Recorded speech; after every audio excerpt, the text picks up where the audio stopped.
Ito po yung tinatawag ilang plaka dito or galang-galang, no? Galang-galang. Dessert yan, dessert. Gawa sa kamoteng kahoy or balinghoy sa amin ang tawag.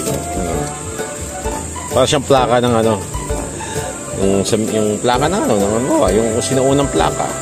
Yun. Malapad yan. Kita nyo naman. Pero masarap. Masarap. Matamis. Siyempre, mayroong syrup. Pero masarap. Alam mo ano, locally made. Hindi siya commercial na lasa. Masarap, masarap. Ayun, nandito yan sa Bohol.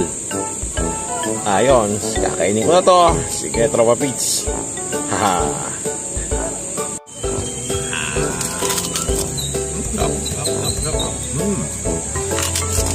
Napaka-crunchy.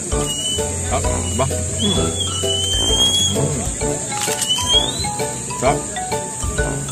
Parang chips na ano. Nagay na matamis.